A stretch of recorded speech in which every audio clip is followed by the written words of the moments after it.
अस्सलामु अलैकुम रहमतुल्लाहि व बरकातुहू। यूनानी शिफा खाने में आपका एक बार फिर स्वागत है, इस्तकबाल है।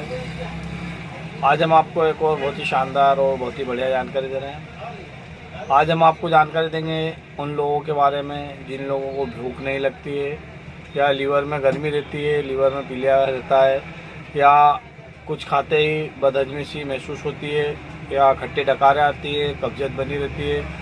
उन लोगों के लिए आज हम बहुत ही शानदार और बहुत ही बढ़िया एक दवाई भी बताएंगे और एक घरेलू नुस्खा भी बताएंगे, जो कि आप आराम से अपने किचन में अपने घर में बना सकते हो। तो देखिए, वीडियो को ज़्यादा लंबी ना करते हुए हम नुस्खे की ओर चले। देखिए, हम सबसे पहले बात करेंगे लियोन, ये दिल्ली कंपनी की लियोन सिरप आती है।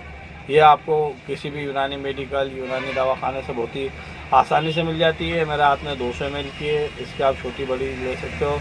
ये 200 ml की कीमत मात्र 165 रुपये है। और इसको लेने का तरीका भी बता दें, आपको ये रोज़ाना 2-2 ढक्कन सुबह शाम इस्तेमाल करना है। और हम आपको जो नुस्खा बताने जा रहे हैं वो नुस्खा सुन लीजिए, ताकि आप घर पे भी अपना इलाज कर सकें। और जो लोग खरीद कर नहीं लाना चाहते हैं तो उनके लिए बहुत ही आसान और बहुत ही बढ़िया बता दें।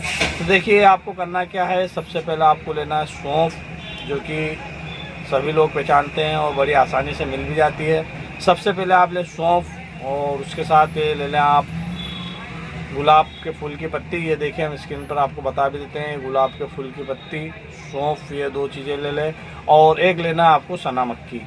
अब आपको इसे इस्तेमाल कैसे करना है और कितनी कितनी मात्रा लेना है ये भी हम बता दें। तो आपको सौंफ 1 चम्मच लेना है, और गुलाब की पत्ती 1 चम्मच लेना है, और आधा चम्मच सना मक्खी लेना है।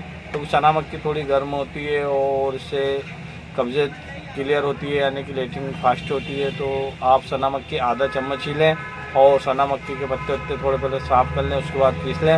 ये तीनों आइटम को आप चाहें तो अलग अलग पीस कर एक कर लें, और इसे चाय की तरह उकाल कर रोज़ाना आप इस्तेमाल कीजिए। आप देखिएगा, आपसे 2 से 3 दिन में ही आपको इसका रिजल्ट मिलने लगेगा। आपकी भूख भी बढ़ जाएगी, और आपको अगर लीवर संबंधित कोई भी समस्या होगी तो ये उसमें भी फ़ायदा करेगी। और आपको अगर फ़ायदा हो जाता है तो आप इसे दूसरों तक ज़रूर पहुँचाइए। और एक बात का ध्यान रखिए, ये थोड़ी कड़वी हो जाएगी। अगर आपको मीठा करना हो तो आप इसमें शहद मिला सकते हैं, या मिश्री भी मिला सकते हैं। तो आप इसे थोड़ी मिश्री या शहद मिला लेंगे तो आपको खाने में अच्छी लगेगी, और आप इसका इस्तेमाल कंटिन्यूटी कर सकते हो। इसका कोई साइड इफ़ेक्ट नहीं, कोई नुकसान नहीं।